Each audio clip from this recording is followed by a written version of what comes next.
L'épisode 25 débute avec l'évasion de Serhat. Il est envahi par la colère et tient Yagmur pour responsable du chaos dans lequel il se trouve.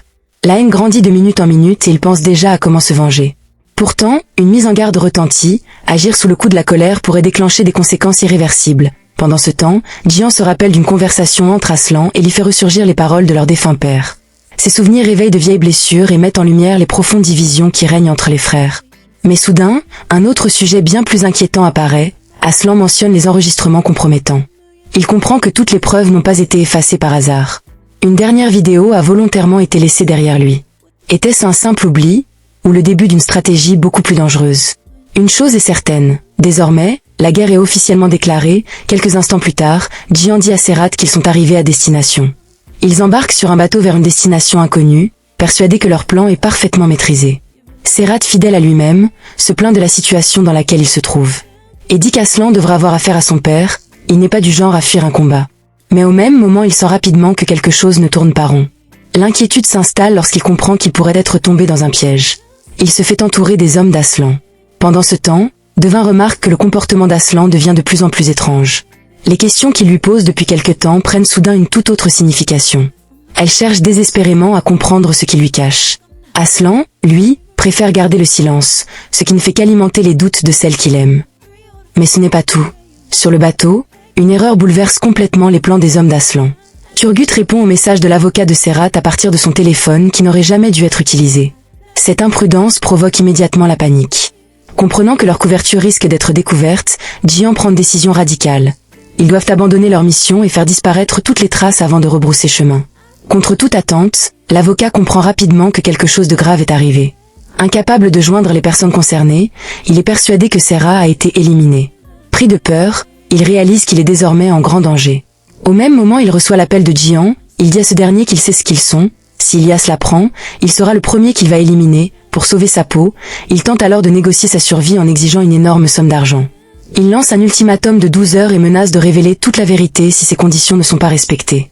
Pendant ce temps, Yagmur est convaincu que son bourreau viendra bientôt terminer ce qu'il avait commencé.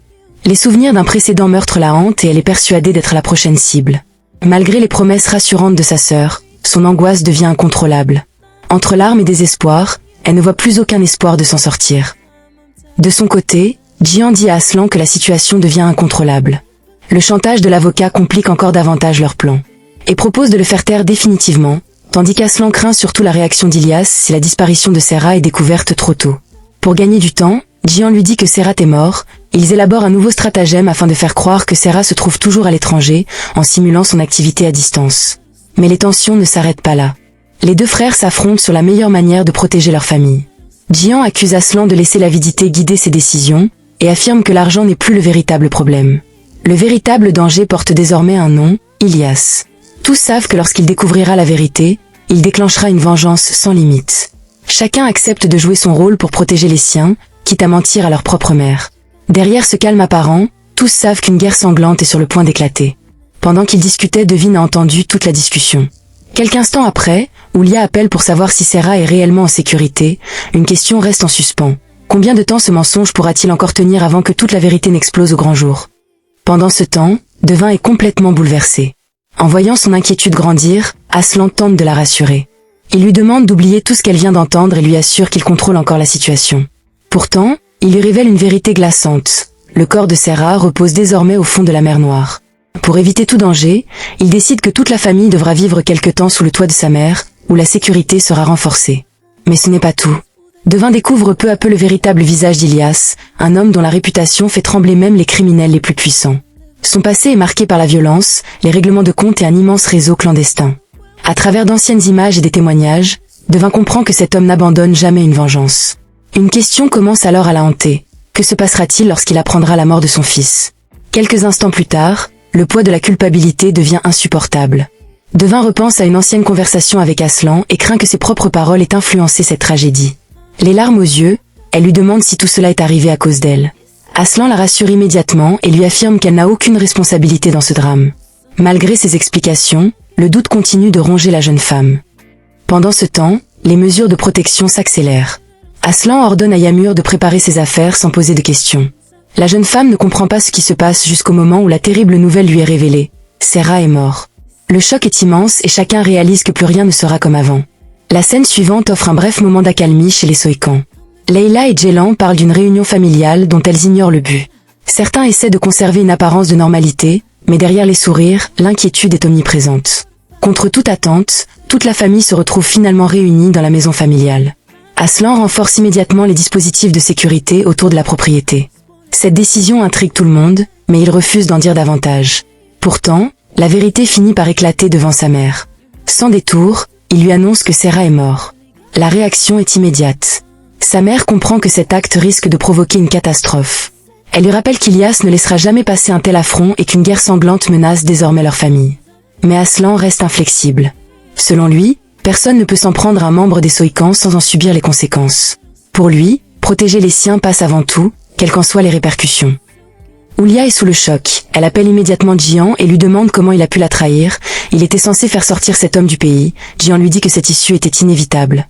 Les tensions explosent lorsque les accusations de trahison refont surface. Et rappelle à Jian que si Ilyas découvre qu'il a assassiné son fils, Jian lui coupe la parole en disant qu'il est prêt à sacrifier sa propre vie pour protéger le reste de la famille si Ilyas décide de se venger. Pendant ce temps, Tolga subit toujours du chantage. Une mystérieuse femme lui réclame une importante somme d'argent et le menace de diffuser une vidéo compromettante à toute sa famille s'il ne paie pas avant le lendemain. La pression devient insoutenable et le temps joue désormais contre lui. Pendant ce temps, Aslan poursuit ses préparatifs en renforçant encore la sécurité de la résidence. Des caméras sont installées partout et chaque détail est minutieusement contrôlé. Face à la gravité de la situation, Aslan suggère de reporter une cérémonie ou de l'organiser dans la stricte intimité afin d'éviter le moindre risque. Plus tard, Aslan encourage Eko à faire un choix définitif. S'il aime réellement Yagmur, il doit cesser de laisser le passé détruire leur relation. Il est temps d'affronter ses peurs et de tourner la page. Mais aura-t-il le courage de sauver cet amour avant qu'il ne soit trop tard? Pendant ce temps, une nouvelle capitale tombe entre les mains d'Aslan. L'avocat a enfin été localisé. Pourtant, cette découverte s'accompagne d'une terrible révélation. Eko dit que Serra était le fils d'Ilyas, que feront-ils maintenant? Malgré le danger, certains proposent d'affronter directement ce redoutable ennemi. Mais Aslan refuse catégoriquement. Il avoue qu'il lutte depuis des années pour ne pas ressembler à son propre père. Si la colère prend le dessus, il craint de perdre toute humanité et d'entraîner sa famille dans un véritable enfer. Quelques instants plus tard, Devin découvre dans quelles conditions Yamur doit être installé dans la maison familiale. La chambre qui lui est réservée est froide, négligée et ressemble davantage à une cellule qu'à un lieu de vie. Face à cette humiliation, Devin intervient sans hésiter. Elle exige qu'une chambre digne lui soit préparée et décide de soutenir sa sœur, malgré les tensions avec la maîtresse de maison. Ce geste renforce encore davantage les divisions au sein de la famille. Mais ce n'est pas tout. Aslan et Jian retrouvent enfin l'avocat. Celui-ci tente de les menacer en affirmant qu'Ilyas finira forcément par découvrir toute la vérité. Pourtant, Aslan ne se laisse pas intimider.